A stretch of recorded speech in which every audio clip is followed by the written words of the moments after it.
Halo, assalamualaikum sahabat tani. Pada kesempatan hari ini saya mau berbagi tentang kenapa sih di tempat saya ini pohon ladanya menggunakan tiang panjat atau tiang rambatan, pohon dadap atau tajar hidup ya sahabat tani. Saya sebut saja di sini tajar. Jadi mengapa kami petani lada di Lampung Timur ini menggunakan tajar hidup berupa pohon dadap? Video ini saya buat untuk memberikan informasi kepada tentunya petani pemula. Kalau petani-petani senior saya hormat dan sudah sukses ya.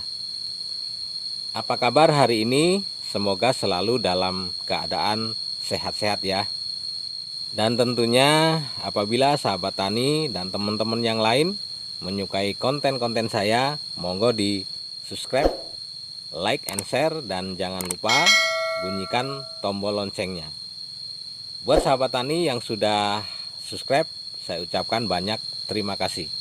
Jadi sahabat tani, dulu di tempat kami di Lampung Timur ini, awalnya untuk rambatan pohon lada ini karena sistem tumpang sari di kebun kopi, maka di dalam kebun kopi itu terdapat banyak sekali pohon-pohon seperti pohon bayur, pohon pete, pohon durian yang untuk naungan pohon kopi tersebut ya.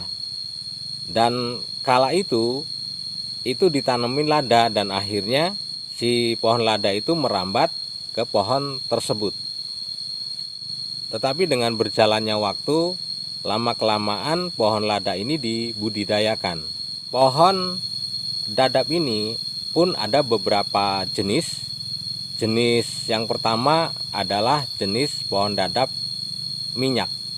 Jadi pohon dadap ini pertumbuhannya tidak begitu besar dan dia tidak memiliki duri. Ada lagi yang kedua, setahu saya ini pohon yang kita gunakan saat ini adalah pohon dadap duri. Pohon dadap duri ini kita gunakan karena pertumbuhannya yang cepat dan mudah sekali hidup ya. Jadi kalau teman-teman membutuhkan pohon dadap seperti di tempat kami untuk rambatan tajar hidupnya, monggo silakan dipesan di tempat saya. Banyak. Dan nanti saya sertakan nomor WA di deskripsi ya dan di dalam videonya. Jadi sahabat tani, mengapa kami di Lampung Timur ini menggunakan tajar hidup? Menurut sebagian orang, bahkan penelitian, ini sesuatu yang salah. Karena nanti pohon lada dengan pohon tajar hidupnya itu berebut makanan. Tetapi pada kenyataannya, tajar hidup ini justru membantu rambatan, kemudian memberikan naungan kepada pohon ladanya. Berbeda dengan pohon tajar mati yang tidak ada naungan sama sekali. Karena pohon lada ini tidak bisa terlalu terik menyinari pohon lada yang pada akhirnya nanti pohon lada ini menguning. Kalau bisa selamat sampai di musim hujan nanti bisa pulih kembali. Tapi kalau tidak ya nggak tahu. Ya bisa saja nanti akan mati ya kalau menggunakan tajar mati. Tetapi kelebihannya untuk tajar mati, ini lada ini mudah sekali berkembang karena tidak ada naungan.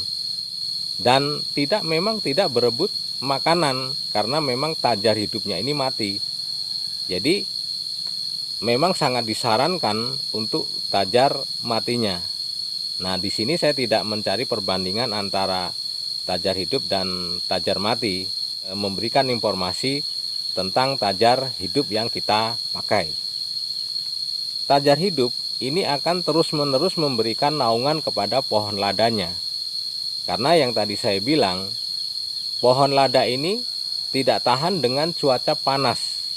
Karena iklim tropis di tempat kita ini di Indonesia, ini kadang kalau sudah kemarau lama ya, bisa 3 bulan, bisa 4 bulan, bahkan sampai 6 bulan.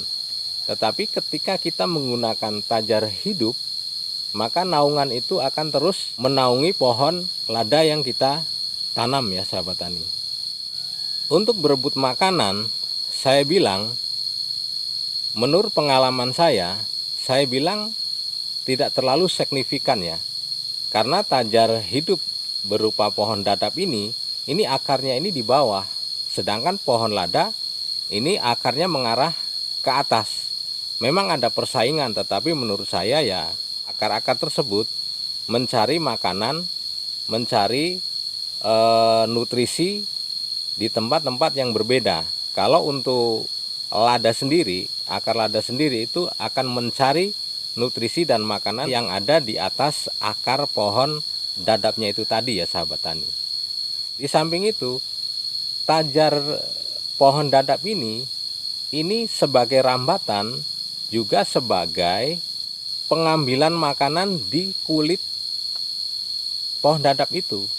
Karena ketika dia menempel akarnya di kulit pohon dadap, ini pohon dadap ini bersifat dingin terus dan berair. Akarnya itu menempel, ini akan juga mengambil nutrisi dari pohon dadap tersebut. Makanya di tempat kami pohon ladanya ini usianya ini sangat lama. Bisa sampai 35 tahun, 40 tahun, bahkan ada yang sampai 50 tahun tergantung perawatan. Memang perawatannya cukup lumayan melelahkan karena harus terus-menerus dilakukan pemangkasan dalam 1 tahun 2 kali. 1 kali ketika memasuki musim tanam atau musim penghujan.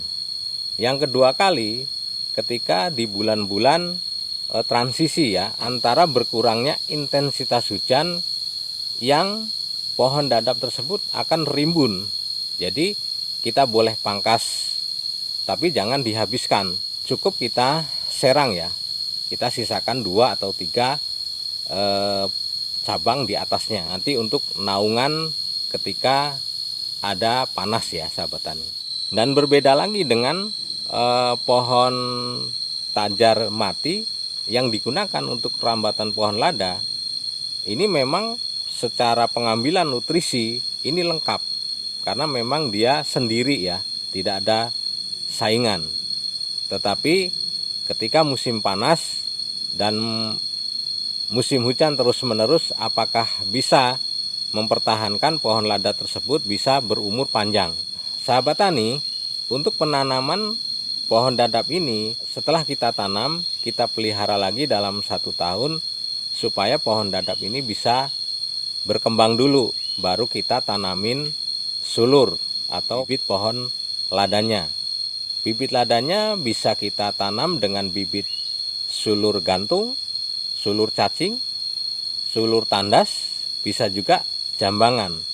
Tetapi kita perkirakan dulu pohon tajar hidupnya ini berkembang dulu supaya membesar dulu, karena ketika pohon lada ini melebihi tajar hidupnya, maka pohon dadapnya ini tidak berkembang dan akhirnya tidak bisa menahan besarnya pohon ladanya tersebut.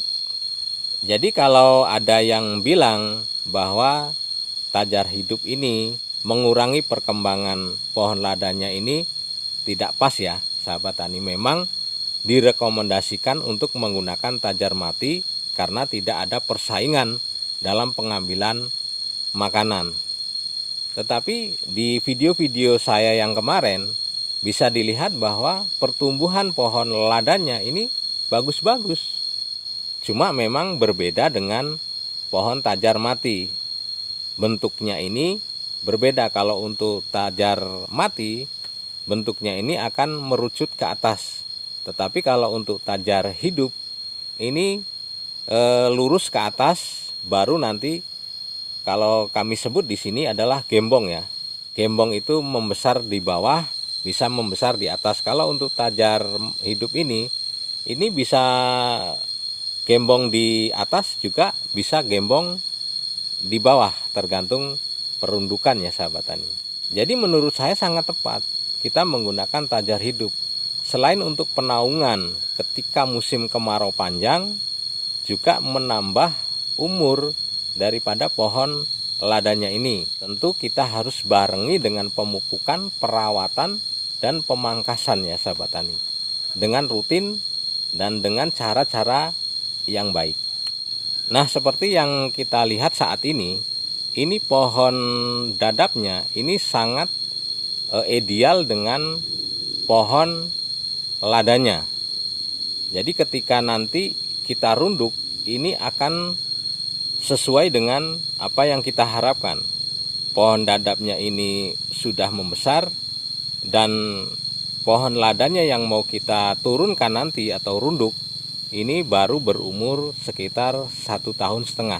Nanti di usia 3 tahun pohon ladanya baru kita turunkan, dan tajar hidupnya ini siap untuk kita jadikan rambatan selanjutnya setelah perundukan kita lakukan, dan nanti bisa dipastikan akan siap menahan ketika pohon ladanya ini sudah besar ya sahabat tani.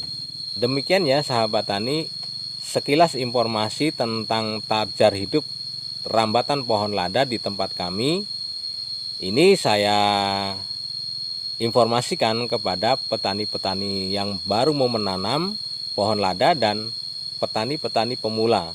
Mohon maaf apabila keterangan saya ini kurang pas, dan saya juga masih belajar tentang pohon lada dan pohon tajar hidup. Bila mana ada kekurangan, teman-teman sahabat tani semua bisa komen dan bisa juga bertanya, dan juga bisa memberikan satu kritik dan saran.